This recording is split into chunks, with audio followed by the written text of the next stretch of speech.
I like Sammy guitar. I have really big hands. Oh, is it? Yeah, so I think it's My funny. hands aren't too big enough. Everyone feeling nice and relaxed. You know what I'm saying? And please make yourself feel deeply at home because they're the best conversations. Do you know what I'm saying? And the sofas are good bounce to mine anyway. Do you know what I'm saying? Is everyone feeling good with their bounce? Yeah. I've never really had the opportunity to kind of ask you things like, you are having a mental couple of years, bruv. Like, you're doing a lot is going on, but genuinely, how are you getting on with all of it? Do you know what I mean? Thanks, fams. Not always, man. No, I appreciate you asking, man.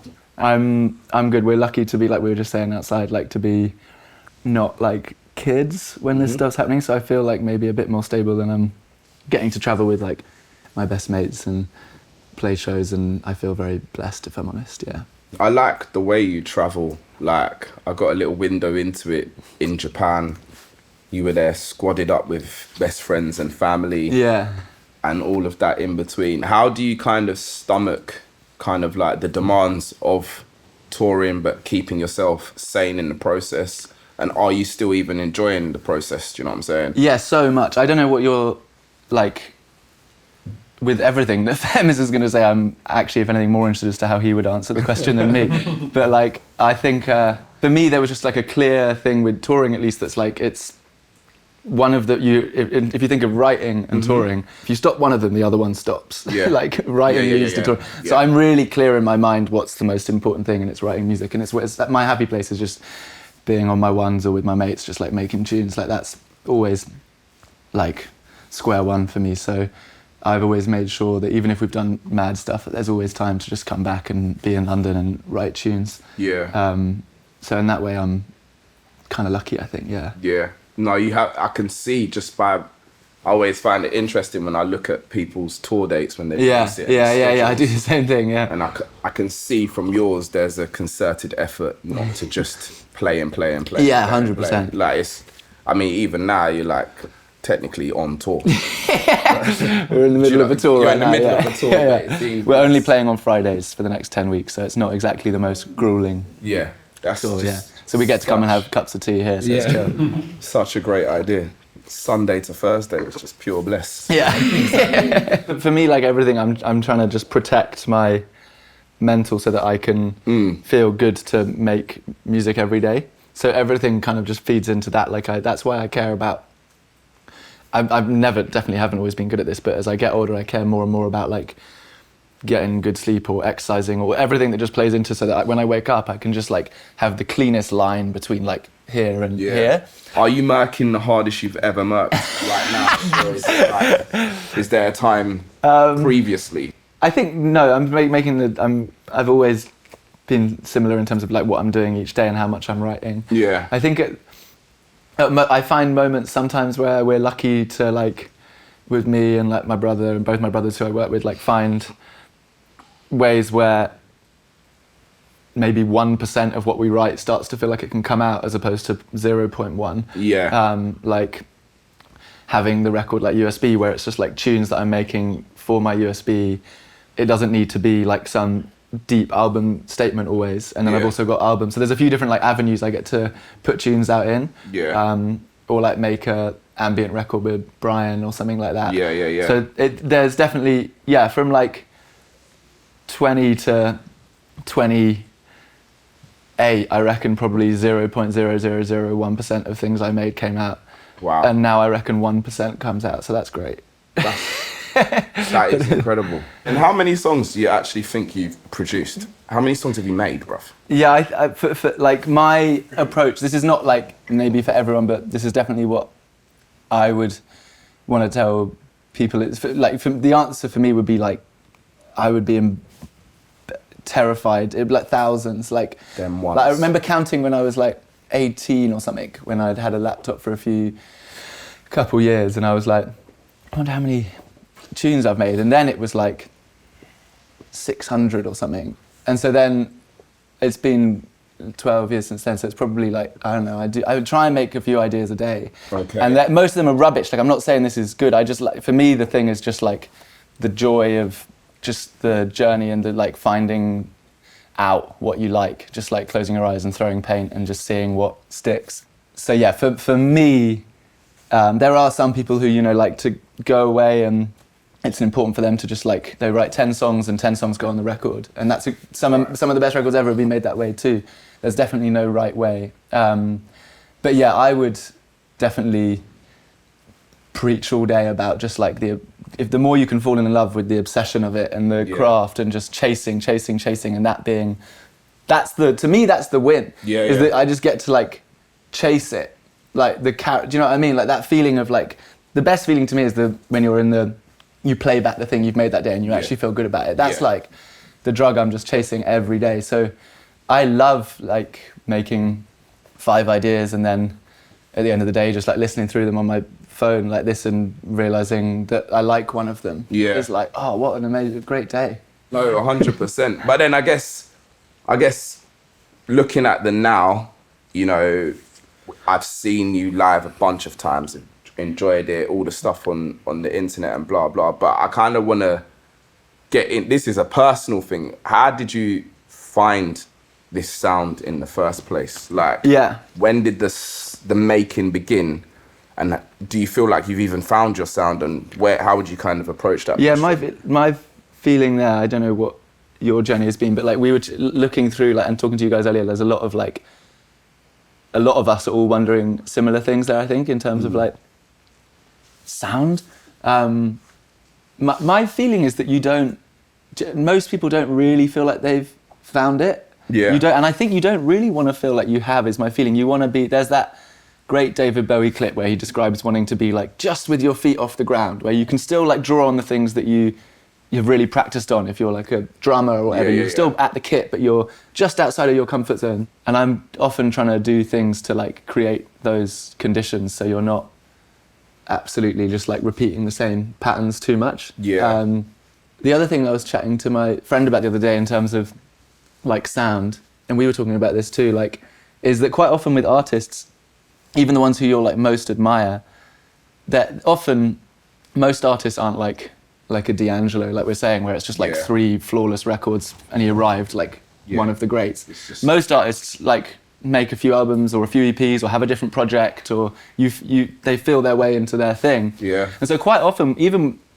if there's an artist who you really admire, quite often you'll just be able to see and listen to them finding their sound. Like it might be it was under a different name or it was a different album, but like if you go through the earlier stuff, you can often just like see these people who we now think, oh, they always had it figured out, they knew exactly where they was heading, and then you hear the first tape of, I don't want to put anyone on blast, but like so-and-so person, you're like, oh yeah, you can hear the ideas weren't really formed there, and then they found that, and then they started doing that, and then they, and so on. So then I guess, would you say you're not precious about the composing process? Yeah, I think you need to try and get out of your way. Most of the time, I don't know if you find this, I bet you guys have felt this thing where you have this like grand idea and you're like, oh my God, I'm gonna do this, and I'm gonna blend this with this, and then and I can see it all.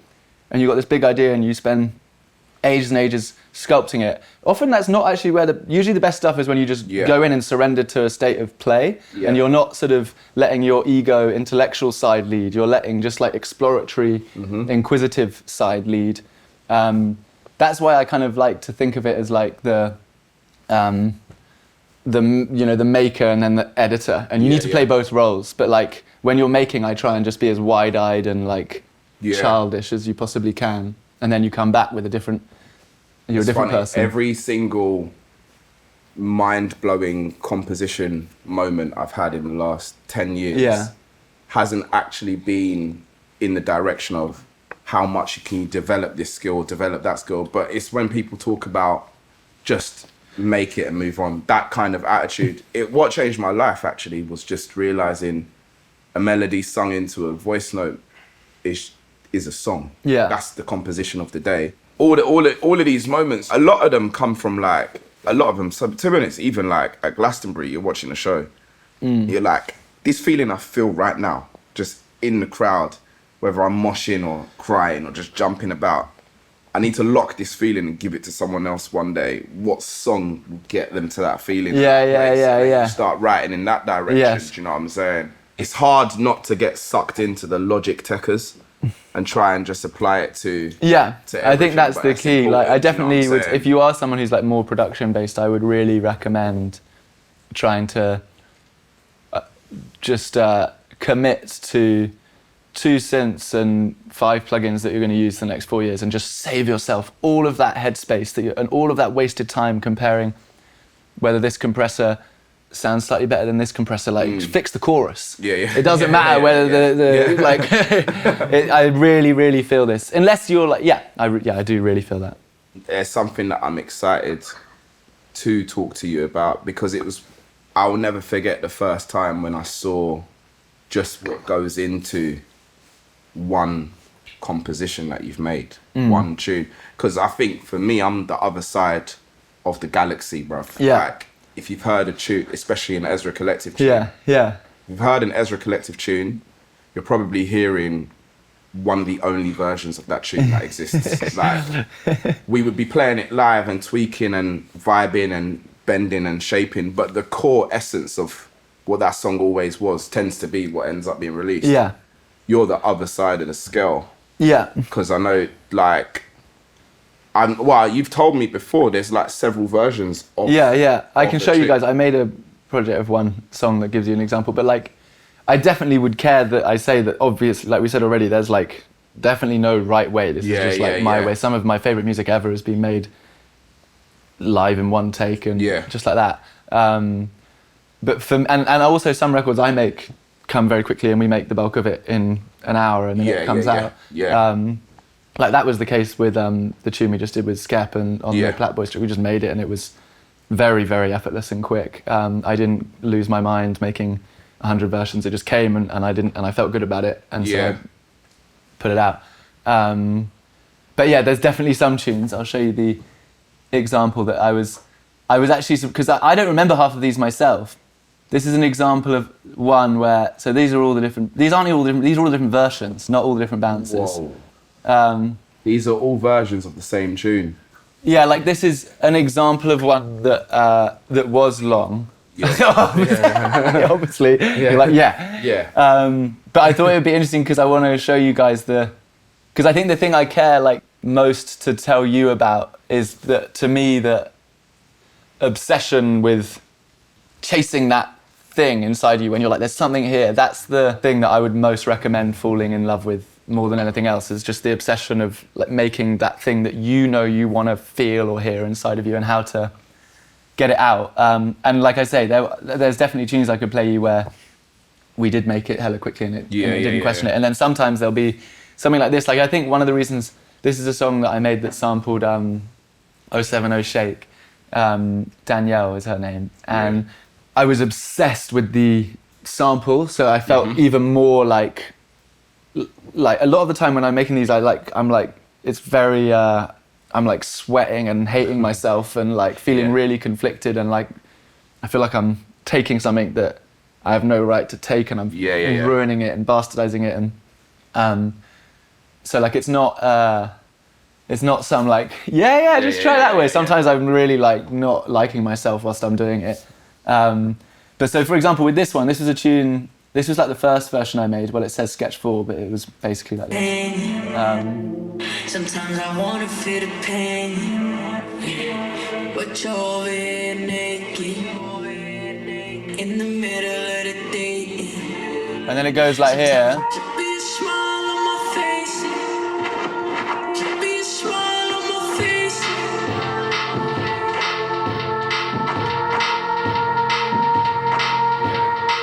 And then and then I lived with that for ages and kind of made it a bit better. And then in this case, that was like a month or whatever.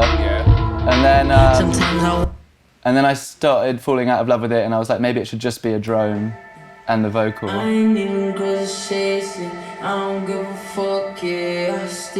Because I was so obsessed with her words, and the words that she's saying meant so much to me, because I was so obsessed with her original that I was like, I'd rather just do nothing and just put it out with an a cappella. Then I lived with this for ages.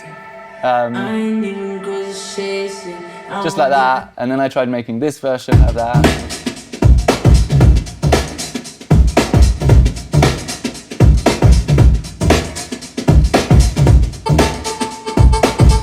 And then I tried doing like They say I'm safe in your arms, and if I die in your arms, and be a smile on my face. like this, If I like die in your arms, I'll be a smile on my face. and I think I was basically, for me, the thing I'm always trying to do is find like the core ingredients, like the core choices of like 3 or 4 chords or the drum rhythm or the bass rhythm that has the feeling that where it feels like it locks into what I want it to feel like. And so then this one's called Hail Mary. This is all to say, yeah. I realised I wanted it to feel like more, like I could get lost in the like dance rollingness of it a bit more than all the other ones. So I tried it here, but it felt a bit like it was stuck in the mud. And so then I tried it like this. Arms and face.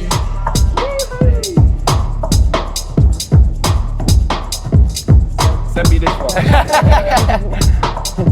Yeah, this one I do actually like. Sometimes I wanna feel the pain. Be a smile on my face. That went there, and then I got lost again and tried it like this.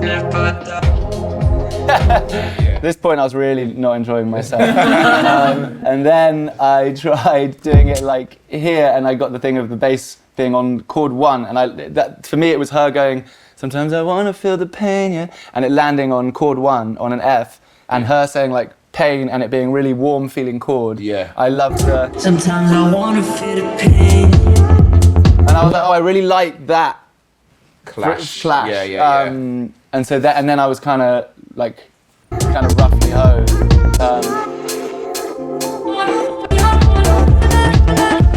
And like the final sounded like this, like. This is the version that came out. Smile on my face.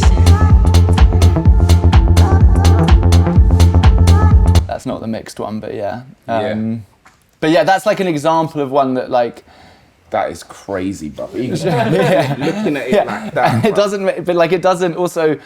There's the thing that I think is maybe I'm interested clocking, listening to them, is that like it's not at all like a journey towards necessarily better. It's a journey towards what feels more right for me. That's what is blowing my mind. Because the natural question is, how did you know which one was the one?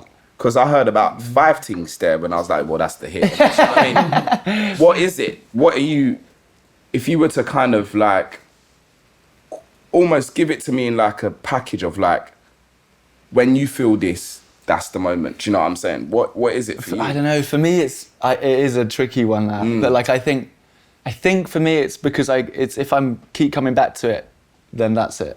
Like if I keep being like, okay, I still need to do something, then that tells me that I still need to do something. But that doesn't mean that like it's like right. Like I'm not I'm sure also there's times where I've gotten lost and my perspective's gotten warped, and there's definitely been loads of tunes I've made, released or unreleased, that I have actually just made worse, and version 3 was better than version 9. Yeah. That for sure has happened too. But I think the one thread I would maybe say is I'm really obsessed with trying to find the like purest possible incarnation of the thing. Like I love it when the emotion can be expressed in like 2 sections with 4 chords and like 1 pattern, and so I can just get lost in for me that's like the closest line to the feeling. When it just feels like there's no intellect, like all is here and none of it's here. Maybe that's like a reaction to like some of the stuff we were talking about. We had like college and stuff like that, of like not liking it when it feels too intellect led. But I think it's just this. If I have this feeling of like listening to it, and I'm like, oh no, I still want it to feel different. Then I'll keep coming back to it. I was thinking when you asked me like tunes that I like not regret. That would be way too strong a word, but because also I definitely don't really believe in that in this context. I think you just move. It was more like, is there anything that you almost wish didn't come out? That kind of thing. Okay, yeah. Because I just know there's so many people that myself. Sometimes you can just feel like, would life be better if I didn't put that EP out? Do you know what I'm saying? I think you're deep in it too much, most probably. Yeah, 100%. And also, it's unlikely to be a very fruitful thought, that. Because let's say you come to the conclusion of yes, then it's like, okay, so what are you going to do? Let's happen. So like, I think it's best to like this is definitely a thing that I learned from Brian Eno, who I got to work with, and he is a big believer of like you can't learn from unreleased music, or you can't learn half as much from unreleased music as you can from released music. So and you can see from the way he works, he like has ideas, is excited by them, shares them, moves on to his next idea he's excited by, shares them, and it's not most of my, not all, but most of my favourite creatives, like Pharrell, like we were talking about. Like Pharrell is shooting so many shots all the time, and he's just trying out his ideas, and I really feel like he's someone who's kept that sense of play so alive in his writing thing in such an inspiring way. Someone I would like that gave this to me was Damon. Really? Damon like changed my life, bruv. But in that like he came at such a great time in my life because I'd done a lot of touring, a lot of writing, a lot of making. Yeah. And then I got the opportunity to just be in a room and watch him make tunes, bruv. Yes. And I was so blown away by the like, I'd hear an idea that he's made. In my head, I'm thinking, that's a skip, like, on to the next. He's not going anywhere. And he changes this, adds a synth here. Yeah. And I'm still sat there like, do we have to spend the next hour? Like, I'm thinking in my head, like, this is not it, bruv. Like, let's move on, adds a chord here. I'm just thinking, let's move on, like, 20 minutes later, with an hour later, 2 hours, and then it'd be like that 3 hour mark, and then he would add like this. And I'm like, oh my days. Yeah. This sounds sick. Yeah. And then it's at that point, it's like, right, let's move on. I'm like, no, let's lock in, bro. Like, we've just, and then you see this process, and then you see what gets released, and you see the whole way he's approaching it. And that is when I kind of came to a deep opinion that writer's blocks just isn't real. Do you know what I mean? I started to think to myself, maybe it's just not real. Maybe you don't write the greatest song you've ever written every attempt you make. Yeah. But you can always make something. Do you know what I'm saying? Yeah. And I feel this very, like, I think it's a dangerous thing. If you start making that a big demon, it will get bigger and bigger and bigger, and you'll give it more and more power. If you start to imagine that there's too much of a sort of understandable thing around it, you can just, the power of like, one thing that's I'm really like happy to have like learned the lesson of is like, let's say you feel like rubbish one day or 1 week or 1 month, and you keep showing up and you make something that you're just like, you're showing up for the sake of showing up and just trying to get some ideas down, and you're not feeling good about it, and you just leave it there, and then in a month's time or whatever, you're feeling a bit better, and you listen back to some of the ideas and you're like, actually this one is good. And I've now had this enough times where something I truly love has come out of a moment that felt totally unmagical. Something I truly love and I'm like really connected to in a really way that feels really meaningful has come out of a moment that didn't feel that at all. And so then at that point you're like, okay, great, I might as well just keep showing up then. If I'm probably wrong a lot of the time, and I can always become the editor next week or next month and see what's stuck. But it's I find it's like a really empowering thing when you learn. If you can just keep protecting what allows you to just keep showing up, then I love that, become the editor and later on. You know what I'm saying? Put that hat on. One of the things I love that you said essentially is the process of how long you can spend on the track. And also contrasts with how quickly you can get a track patterned. So one of the things we wanted to see was you just pull up a random sample make something now. So this will be, this is just, I thought it would be like helpful showing the way that we'll like sometimes, either me on my ones or like with my friends or with someone like Femi or whatever, like just throwing paint at the wall and trying to get out of the editor mode and into the play mode. I'll try and say why I'm doing stuff when I'm doing it, because that might be interesting. Femi, we set a timer for 10 minutes. So 10? How many do you need? 10 minutes, yeah. Why don't we say 13? 13. So this is... Am I starting, yeah? I'm started. This is high pressure. But the point, by the way, the point of this is that this can... Gone. Shit! Is that this can be whack. Like, it's about getting it... Perfect. So this is her amazing singing. How to kill it. So I'm gonna load up. One thing I've done is I've prepped loads of sounds I already like. So these are sounds I've already made that I know I like, so I can not spend ages finding sounds now. So these are all things I know that I like. Like this is a...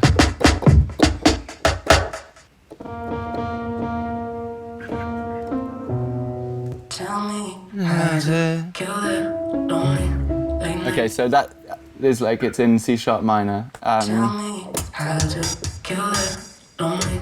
That was quick, wasn't it?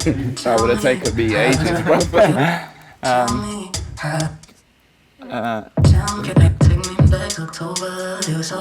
So this is like, I'm gonna do this all based on loops. Yeah. So that's a kick. Where's a hat? A rim. Pitch it up a bit. Tighten the envelope of it so it's smaller. Tell me how to kill it. Don't be nice, come over. Can you feel me? Homie, take me. Tell me how to kill it. Don't be nice, come over. Can you feel me? Homie, take me back to October. It was so late, so sweet. And then I'm gonna try putting a bit of... Come over, can you feel me? Homie, take me back to October. It was so late, so sweet. I'm late in the movies. Okay, and then like, so this is a sound I made for another song. I like how it's like a piano, but it's like You made this sound. Yeah, I mean it's just a piano. It's like a Logic piano, but just made mono. Yeah. So like it's like this sound. This is like a Logic default piano, but then this is just honing the reverb on it so it's not too muffled. Yeah. Like, I'm gonna make it a bit less distorted here. Kill it, only late nights, come over, can you feel me?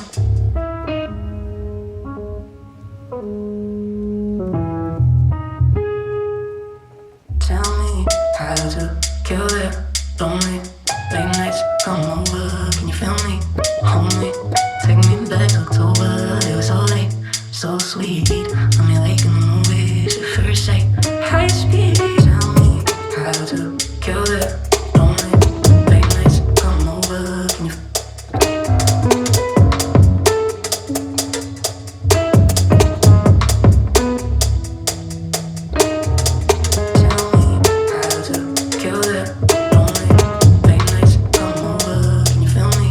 I like that chord.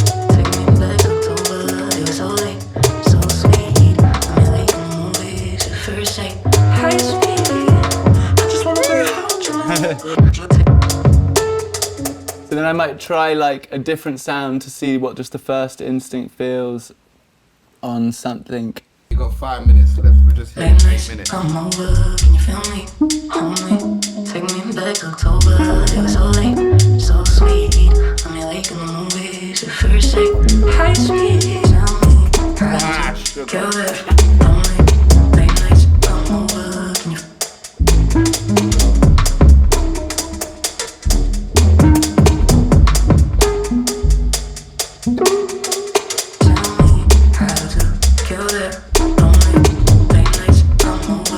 My thinking there is that everything's like is like a bit pokey. Like there's nothing. I want like a bed that like hugs it all together.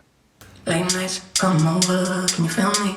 Homie, take me back to October. It was so late, so sweet. I'm late in the movies at first sight.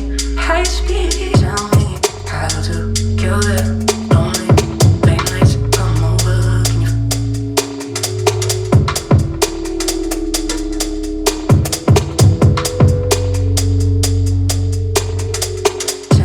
Like that could be a loop, and then I could put the first sound over that. I'm going to take the lows and highs out so that it's smaller.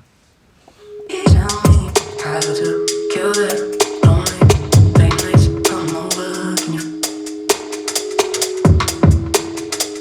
I prefer that. I'm always, the word that I'm most obsessed with is like hypnosis. That's I like finding the parts that are quietly hypnotizing you inside the thing. Like it's like a 2-beat thing or like a 1-note thing that's like often they're the glue.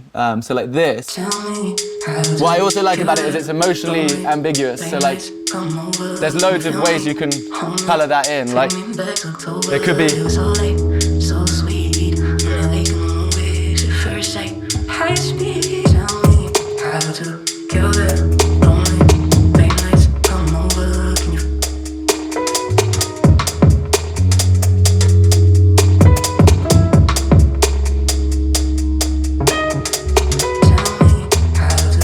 I like that.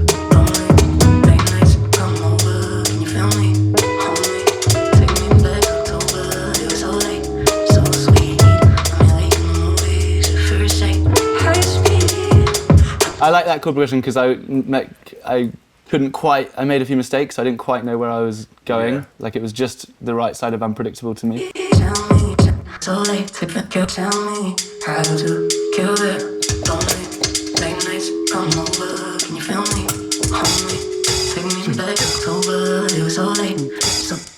Good. It was so late. Ages ago. But it's got a nice harmonic after a bit. Yeah. That harmonic is nice. So sweet. I'm like in the movies at first sight. High speed. Tell me how to kill it. Lonely. Late nights come over. Can you?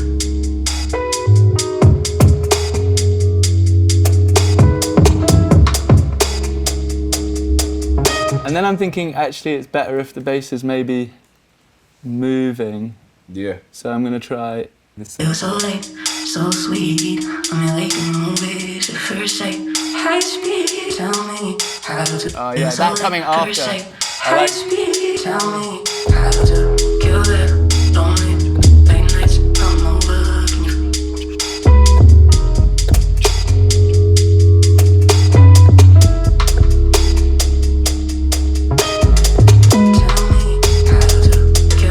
Like I'm playing wrong notes and stuff, but it doesn't matter loads because I can align them all later.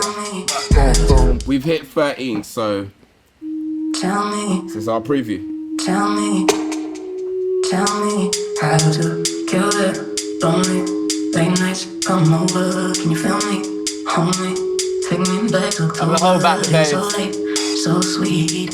I'm like in the movies at first sight. High speed. Tell me how to kill it. Yeah.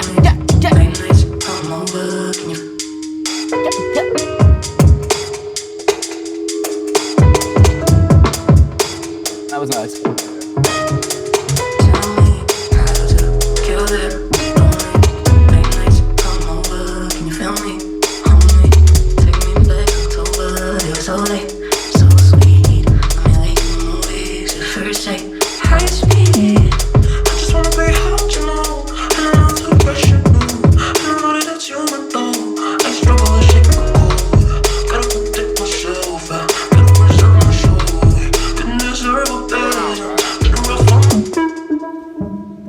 Yeah. All right, man. When I watch you kind of compose like that, I see that you're always kind of intently thinking about how does it feel as well as sound. Do you know what I'm saying? I appreciate it, fans. But yeah, man, with just the whole spectrum of how long it can take you to make something, how quickly you can make something, how you deal with the negatives and everything, we're kind of just excited to just ask you questions as a family and just kind of get more deeply into some of the stuff that makes all of us what we are. Do you know what I'm saying? And like I said earlier on today, man, like this is a very, very precious opportunity we have. That's how I feel anyway. I'm just gassed to be here and I'm learning so much. So please just absolutely go for it with any question or anything that's on your mind. Go for it, my guy. Okay. My name is Winfred. I'm an artist and producer. What's going on? Thank you. So I grew up in a pretty quiet area creatively. Right. And then I started making music in lockdown. Okay. So it's like over the past 5 years since lockdown, I've just been in my own feedback loop of what I create, what do I think of it. What, playing the piano like that since? You've been playing since you were young? Oh no, I've been playing piano since I was 8. I was going to say. No, that wasn't a lockdown thing. But no. So like producing and mixing and recording vocals and all that was like a self-feedback loop for the past 5 years. Got you. And then I've got like obviously with that comes problems that I can't solve. Okay. But like so I've been able to, through a lot of great opportunities and a lot of luck, I've been able to send demos out to like some really great artists, Sick. some small, some big, like all over the place, and learn a lot. But it feels like I'm really lacking in like real mentorship, someone that can like properly care and invest into making me better. I feel like, I don't know what you would say, Fems, but I feel like the mentor role, that's the word you use, like it can look lots of different ways. And like, it can be like your, you know, wise wizard Gandalf who has the answer to everything. But it also could be like for me, like my sister, she's not a musician, but I know her really well, obviously, and I know her tastes and her feelings and her character. And so when I play her stuff, I know how to like calibrate her opinion to what resonates to me.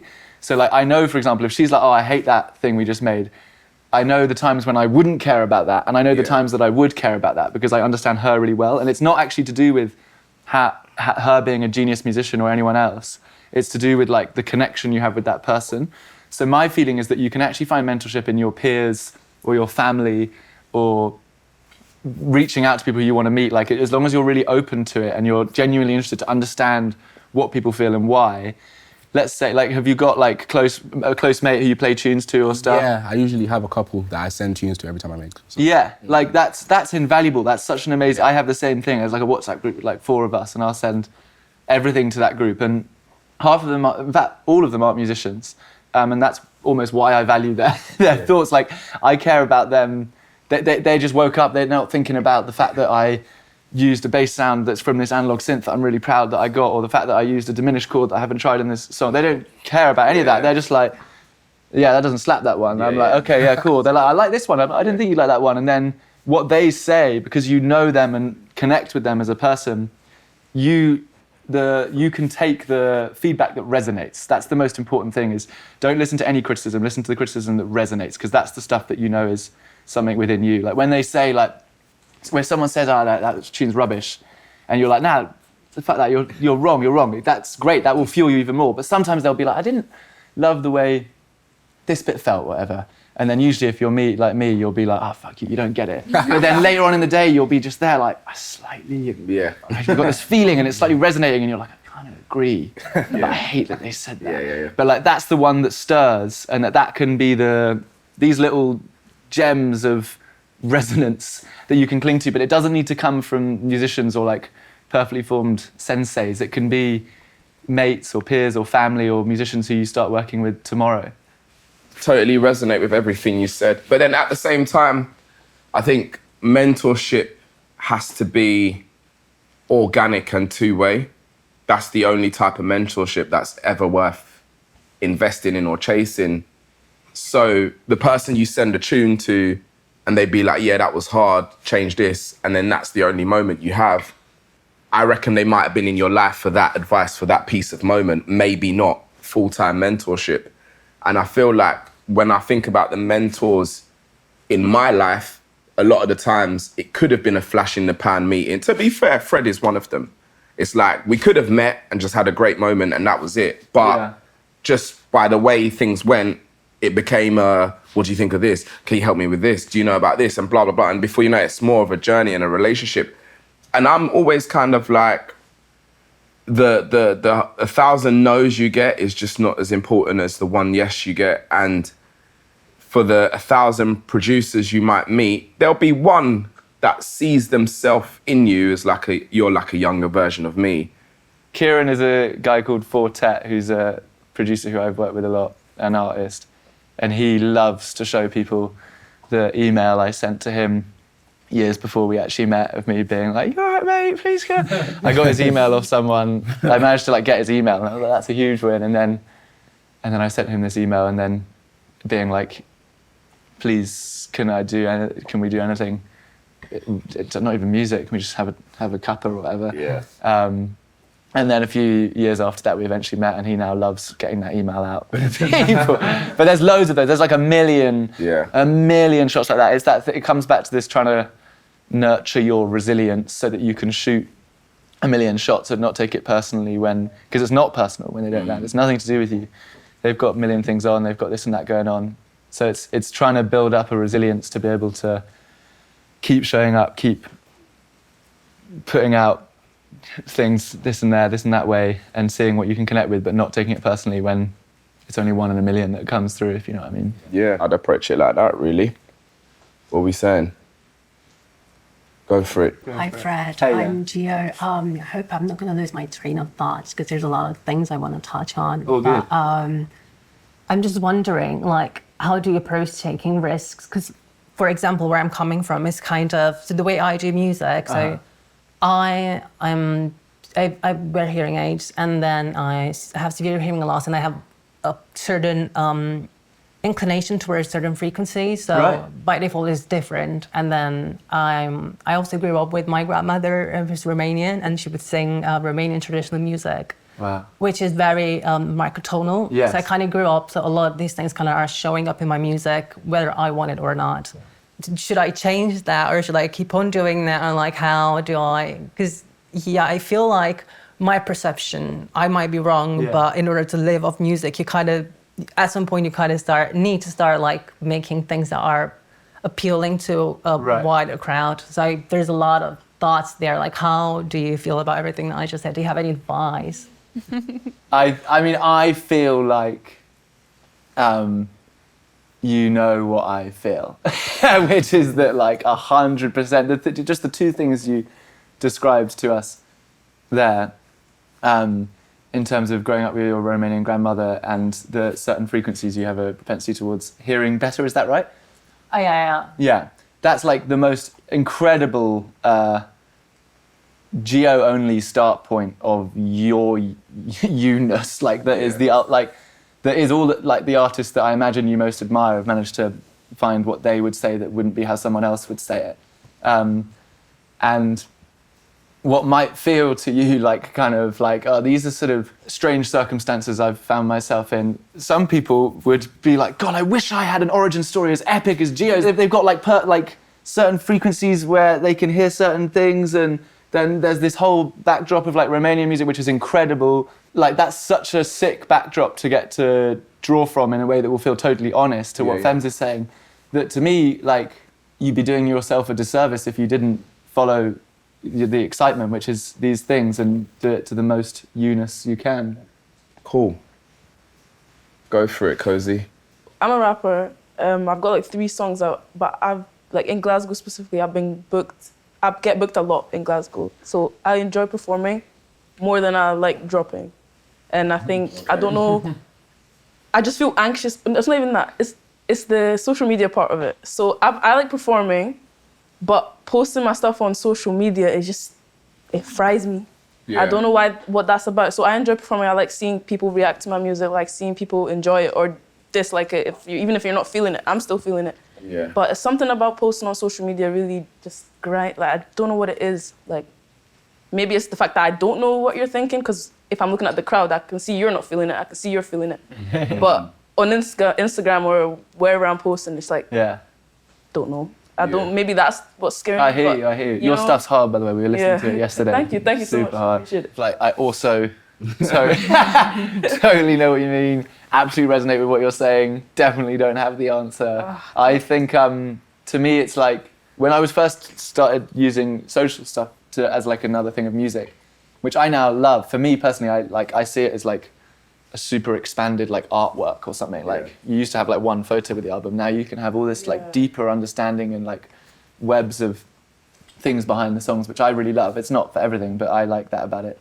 But when I was first doing it, I had all the feelings you were describing all the time in like really crippling ways, like the feeling like really like just cringe, in like cringing myself out, like just sat there just like hate myself. Like, post and delete so often. I'll gain up the courage. I'm like, I'm bad. And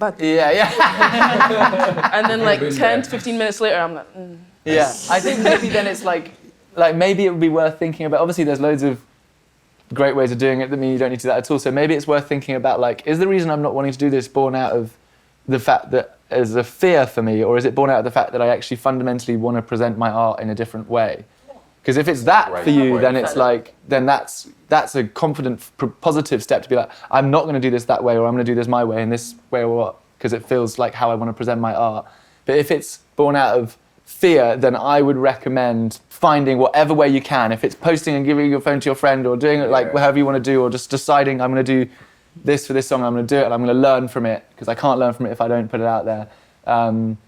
But I definitely wouldn't say one path is better than the other. I just would make sure you're trying to move born from like a positive step that's serving your art, not move born out of like fear, if you know what I mean. But I totally am with you. I hear that's a good perspective. That was such did a not sick think about that. That was genius, bro. Yeah, that well, like Yeah, click that one up, you know what I'm saying? Next tattoo and that. Perfect. All right, cool. Go for it. My name's Tyler. I'm currently making like a mix of folk and pop music. Okay. I was recently playing in a bar, and I got stopped by the promoter and asked to play something more lively. I was playing, I guess, sad songs, and I was playing my own songs, so it kind of hurt. I wondered how you find the balance between playing what you want to play, playing what an audience might want to hear. Right. Yeah. I'm sorry that happened. That's jarring. Yeah, I've been there. Yeah. One thing that I love about dance music is that you can play tunes like that. You can make them and then go play them out, like on in a rave or whatever. So you get to trial things before they're out all the time, which is nice. And almost every tune I've ever made, I have watched absolutely lead balloon flop in front of a crowd. Whether it be like tunes that I now like. With Kieran, who I mentioned earlier, who helped me make a song with Delilah, which pulled me out of this. And it's like a song that I now have played in all these like big festivals. And I know this song like does everything I hoped it would do, and it totally boots off. And we like worked on this version, we like really excited, we like finally got the mix, the kick drum dialed in right. And then he was like, I'm playing at Puckle Pop, same festival as me that night. He was like, I'm DJing so I can just play it in my set and we can see how it feels. And I'm there like, here we go. I hear him mixing it in. I'm like, this is going to be great. This is going to be great. And it's just absolute, just dead. And that's the same tune that came out. And I've seen this with loads of records of mine that I now know that I love and feel good about, but it's really easy to have your confidence really rocked on them. So I'm totally, totally with you. I think it's like, when you go home that night, are you feeling like, that promoter was a rubbish guy? Or are you feeling like, you know what, I actually don't think that's the way the verse felt in that song is actually maybe my best song? Or was there a part of the... In that case, I think no. I think I would ignore that guy. But there might be someone else that someone would say that could also hurt a bit, but the criticism resonates like we were talking about earlier. And those are the ones that I would say is worth listening to. Sometimes they're just going to be all of my words for this promoter are expletives. No, I hear it. So yeah, I mean, that doesn't totally answer your question. What would you say, Fems? Because you'll be better at that. No, I mean, this happened to me on Friday. on Friday. So, I mean, do you know what I mean? It's only Wednesday, fam. Like, I was DJing and I was playing some like salsa joints that I'd found. I'd been looking for these songs. And I was, you know, I looked at my bedroom that was DJing with me. He was like, you're murking, man. This is great. Do you know what I'm saying? And a woman came over. She was like, I'm the manager of this venue. Like, when are you gonna change up the music? Because like, people aren't feeling it. And I had a decision in that moment. Do I blame myself and artistic integrity for what I felt like I was doing at the time? Or do I blame the venue and the woman that had said that to me and maybe even the people that were in the building at the time? And I actually chose to blame neither and say, look, you guys asked me to come here. I represent salsa right now. And it's 8 p.m. and it could be like this till 2 a.m. Do you know what I mean? It really could. And I know for a fact 10 years ago, I wouldn't have had that confidence in myself. This is a journey that you're on, do you know what I'm saying? But sometimes you have to ask yourself, was the mistake made in the yes to going to that club? Was the mistake made way before you got there? Do you hear what I'm saying? But the last thing that I want you to do is going home blaming the actual music who existed. Do you know what I'm saying? And it's kind of part of that journey, you know, and it's there to be embraced.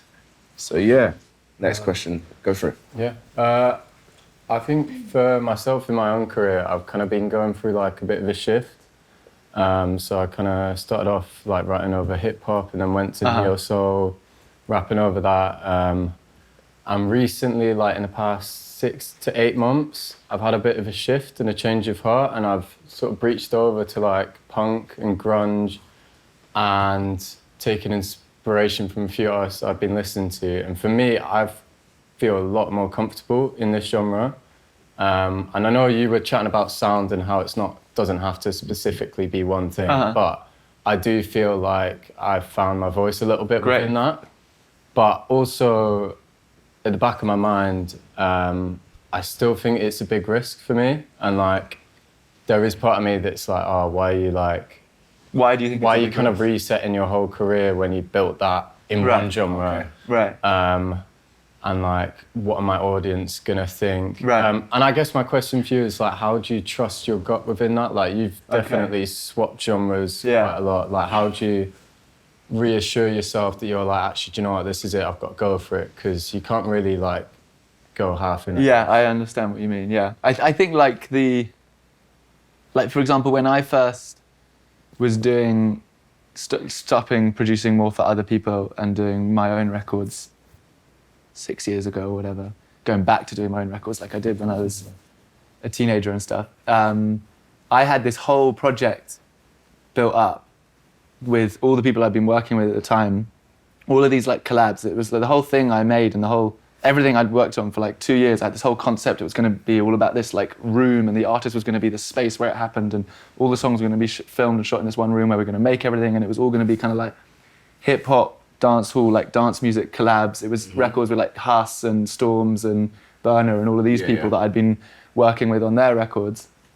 And I made this whole, there was like, you know, hundreds of tunes in this vein, and it was all that kind of music. Totally different bag. There was like so many tunes in this vein.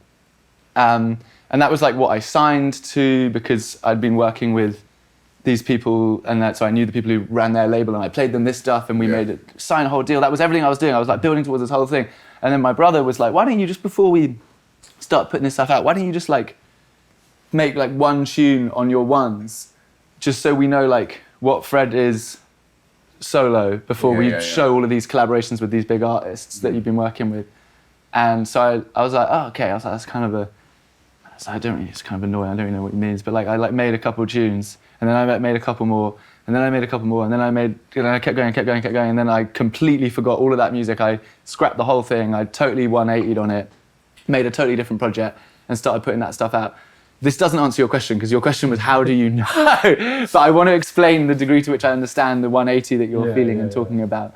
In terms of how do you know, I, again, as always, would be really interested in what you would say, Fems, but like I think that it's got to come down to this kind of like, one, I would say don't expect to know. It's rare you hit that metric of knowing, but you can have these little niggles in the back of your mind when you're going to bed, and you just have this feeling of like, I just feel like, what fosters my excitement? What do I feel a bit more excited to do tomorrow? Yeah. If you follow that curiosity or that excitement, that's more likely to lead to something good than if you follow fear. If that makes sense. So yeah, Kit, what are you saying? First of all, I'm Kit.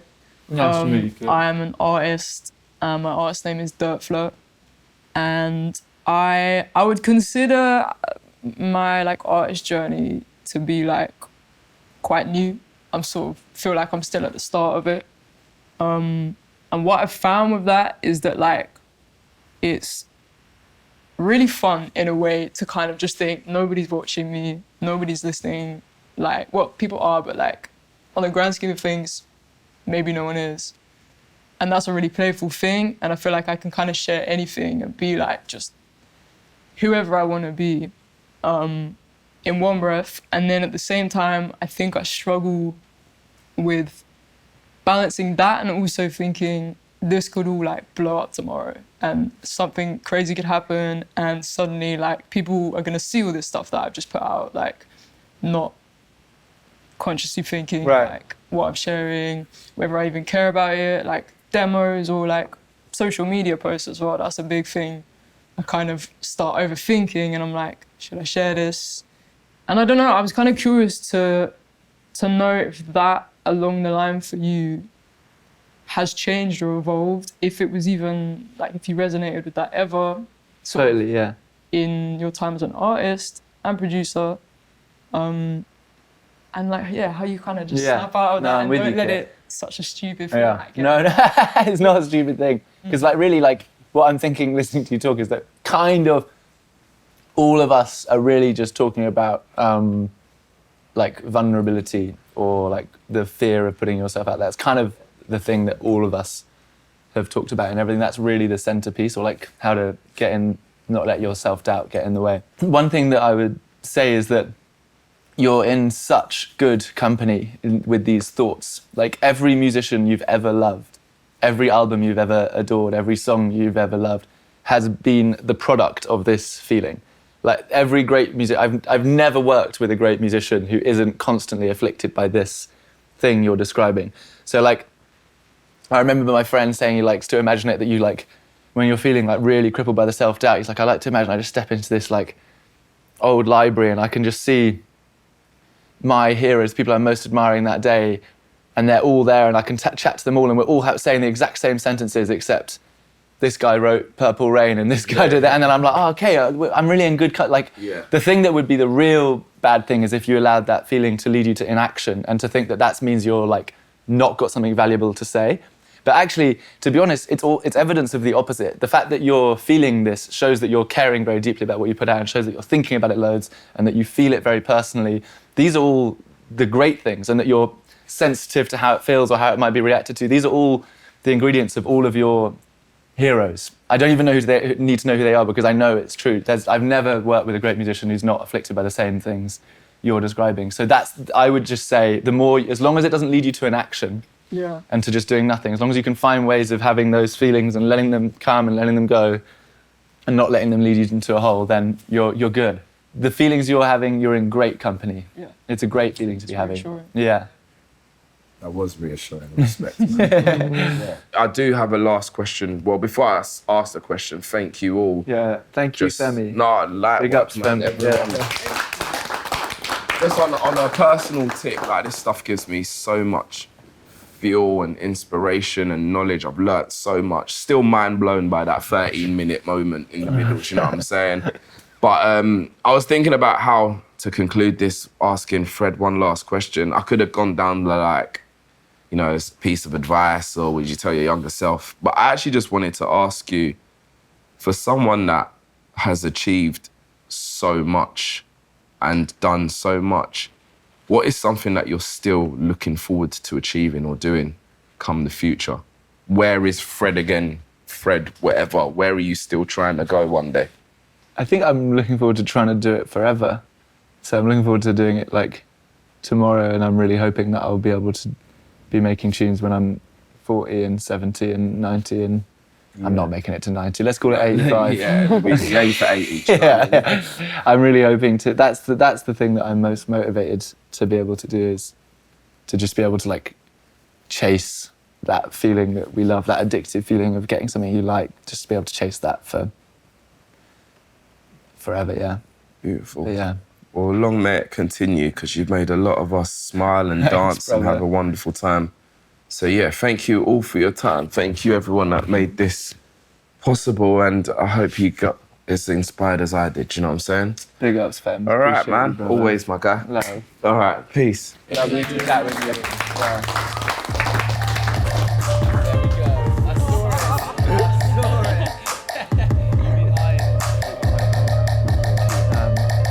Appreciate it, guys. Lovely to get to know you all. Your music's sick. I listen to everybody's shit. Everyone's absolutely crushing it.